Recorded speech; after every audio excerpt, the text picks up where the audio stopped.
to see whether or not the protesters are going to come here. You can see them down on the other end. Hi there, Brenda. There's Pat Cordelessa. And so, folks, again, this is, like, of all the things, is Providence Police coming through over here. And, you know, like, of all the things that they'd like to be working on, and instead they have to deal with this, and all because of what happened in Minneapolis. So now I haven't seen any of the scouts yet, but this is the situation over at hi there, Alex, the Providence Police Station, where unfortunately the police public safety complex have to be on guard and see whether or not if they're going to get some of the protesters coming here. Folks, as always, we encourage you to visit the website. I don't know if they're coming or they're just going to go to City Hall. It's tough. I think they are going to be marching, and they are leaving the State House. I really wanted to see President Trump on Hannity. I know I could watch it later, which I will.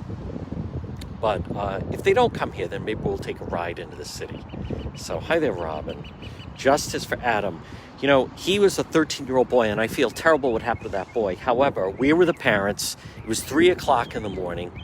He was out there at 3 o'clock in the morning, and he had just gotten, can you imagine that, 13 years old, and they made him a member of the Latin Kings. And then that's how there he is with a gun at 3 o'clock in the morning. I mean, of course it's terrible, but can we even say, like, where are the parents anymore? And as far as why is a 13-year-old being made a member of the Latin Kings? Can we even, and this business, the police officer, that was a horrible situation. It was a no-win situation. Somebody was going home that night, and this business, that would he dropped the gun. Well, in a split second, maybe he dropped the gun, but not right away. He did not drop the gun right away. And if anything, he had it for quite some time. And listen, I don't expect a 13-year-old to make the right decisions, but that was a terrible situation for the police to be in the first place. I mean, that's really what happened.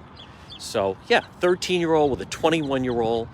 He had fresh tattoos where he was made a member of the Latin Kings that day, or I think the day before. And again, you know, it's 3 o'clock in the morning, and a 13-year-old boy is running down an alley with a gun being chased by a Chicago police officer. His family failed him. His parents failed them. The police were then just, you know, there to then have to deal with the situation. And now the Providence police are here, and they're going to have to deal with the situation. So that is the latest now, folks. We're going to monitor the situation as, you know, this is going to be a difficult week. And, you know, suddenly the entire nation has to wait to see what the decision is going to be in Minneapolis. And there are crimes that need to be solved, but the police have to be called out on duty on this. And that Maxine Waters needs to be called out for encouraging violence and encouraging people to get out there and get aggressive and get up in their face and everything else that she talks about. It's absolutely disgraceful. And it shouldn't be allowed. And where's Cicilline and Langevin and Senator Reid and Whitehouse should all be condemning her remarks that she is, in fact, trying to incite and encourage